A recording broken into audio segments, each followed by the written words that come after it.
Point of order, Mr Ian Blackford. Thank you, Mr Speaker. This was an important day for the people of Scotland.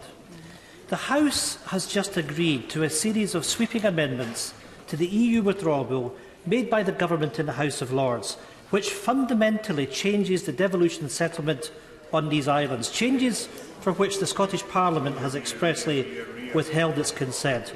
Mr Speaker, we have had no adequate time for debate. We simply heard in the time available from the Cabinet Secretary. There was no chance for a vote on any of the amendments proposed by members of Parliament from Scotland, amendments that would have protected the position of the Scottish Parliament. Moreover, Scotland's voice has been shut out of the Brexit debate. Mr Speaker, well, you know what? I would simply say to the Conservatives that are sitting chuntering from a sedentary position, and I can see the member from Murray shaking his head. He has just voted with his colleagues to undermine the powers of the Scottish Parliament. He should be ashamed of himself. Mr Blackford. Thank you, Mr Speaker. I'll just simply say that we're used to the boorish behaviour of the Scottish Conservatives. Mr Speaker, I seek your advice on where we go next. We are in unprecedented, uncharted constitutional territory. The Conservative Government has used unelected Lords to veto the will of the Scottish Parliament and refused to allow time for this House to properly debate on the alternatives. They could have made sure there was protected time for Scotland's parliamentarians to speak today. But they didn't, and they fell silent. Mr Speaker, what options are available to us in this House to ensure that the Government understands the real concern amongst people in Scotland at this unprecedented power grab, and how can we make sure our voices are heard? Thank you. I will come to the Honourable Gentleman. I thought there was... I'm most grateful to the Right Honourable Gentleman, and I will respond, but I think that the Honourable Lady wishes to raise a not altogether dissimilar point. Am I right? Point of order, Liz Saville-Roberts. What avenues are open to me to seek further clarification on the operation of the Sewell Convention, about which we heard so much, when the precedent set today is so corrosive to public trust in Wales? Point of order. My honourable friend, the member for Rossguy and Lochaber, was asking you, Mr Speaker, what options were open to Scottish parliamentarians to raise their concern about what has just occurred today. An honourable member opposite, the honourable member for Bridgewater, shouted suicide. Is that in order, Mr Speaker? There are a lot of members wanting to raise points of order. Point of order, Mr Pete Wishart. Could you confirm that what has to happen now is this bill is to be presented for royal assent, and the presentation, the timing of that presentation is a matter for government. So within that period, is it right that the government could still seek to make some arrangement with the Scottish Parliament and that royal assent should not be granted until a legislative consent motion has been passed in the Scottish Parliament? Surely that must now what has happened, because the Scottish people have been watching these proceedings today, and they are ashamed and appalled at what has happened in their name. And the way that the devolution settlement has been turned on its head, surely something even at this stage should be done to protect the devolution settlement. Point of order, Dr Philippa Whitford, and then I'll come to Mr Coker. Very much, Mr Speaker. The problem is we were told at the report stage and the third reading that this was going to the Lords where there would be amendments, and when it came back, because the Secretary of State for Scotland had not put his amendments, we would have time to debate it in detail now. There was 19 minutes, all of which was used up by the Minister. That is why this is unacceptable. So how do we prevent it happening when it comes back from the Lords again next time? Point of order, Mr Alan Brown. Thank you, Mr Speaker. Mr Speaker, I have to be honest, sometimes I can get easily confused. And today I've wondered if some of the honourable members were trying to confuse me further, or with greater concern perhaps misinadvertently misleading the House. Now, two examples I've got. The Minister at the dispatch box spoke about the Scottish Government withholding a legislative consent motion. The reality is the Scottish Government does not have a majority at Holyrood, and 3 other parties voted alongside SNP. So it's the Scottish Parliament and not the Scottish Government. Correct. We then had a point of order from the Shadow Minister about standing up for Scotland. And the Labour members then proceeded to sit in their hands and a vote for devolution. So I'm just wondering, Mr Speaker, how I can get... I did point of order, Mr Peter Grant.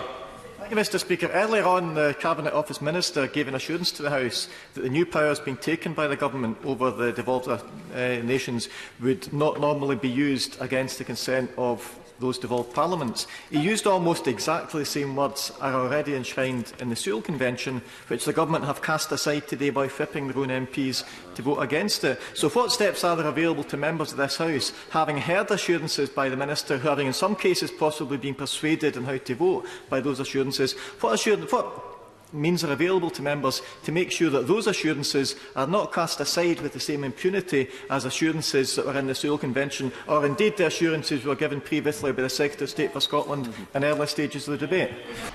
Point of order, Kirsty Blackman. Thank you very much, Mr Speaker. Mr Speaker, you have been a champion of this House, and you've done what you can to improve and to protect its reputation. Today's events have damaged the reputation of this House irreparably. How can we ensure that such an undemocratic shambles never happens again? Point of order, Mr David Linden. Order. When I was 9 years old in 1999, the Scottish Parliament was established. And tonight, in the space of 19 minutes, the Government have managed to swat that away and all the powers and conventions of the Scottish Parliament and completely disrespect that. Can I ask you, on a point of order, Mr Speaker, have you been given advance notice of a ministerial statement tomorrow from the Secretary of State for Scotland to come to this House and apologise for letting down the people of Scotland? Point of order, Mrs Marianne Fetlows. I would be grateful for your judgment. I'm very grateful for you pointing out that there have been no procedural impropriety taking place in this place today. However, there's been an awful lot of walking. There's been an awful lot of time, almost 3 hours wasted on voting.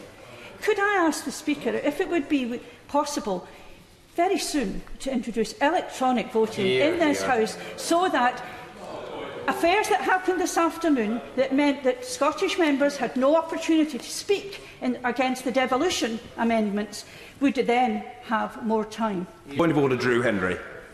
Mr Speaker, I seek your guidance. Many of my constituents had asked me to raise points in the debate today, but I was, like my colleagues in the Scottish National Party, unable to do so, even though all 35 of the members of our party stood to try and catch your eye during that short period allowed. Can you advise me how to put it on the record that all of the SNP MPs today tried to take part in this debate, but due to the self-interest of the UK Government, we were unable to do so? Point of order, Hannah Bardell.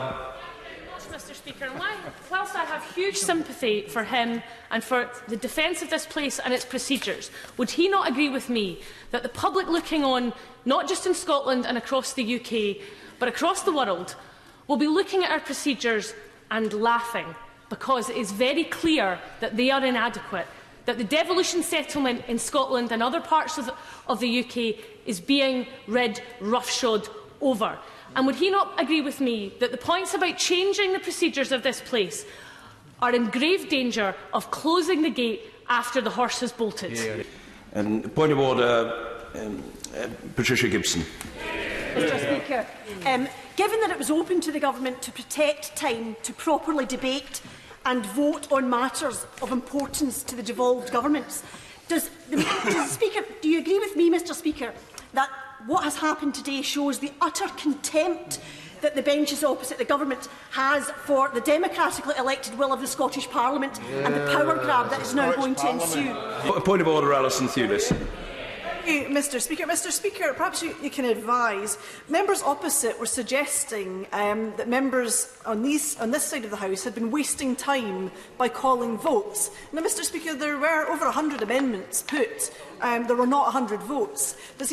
Would he agree, Mr Speaker, would you agree that this just illustrates how poor the procedures of this House actually are, that it is just not possible, not even for all the amendments in this book to be voted on and debated fully, but for even the small number that we actually had today, that it has taken quite such a long time in this House?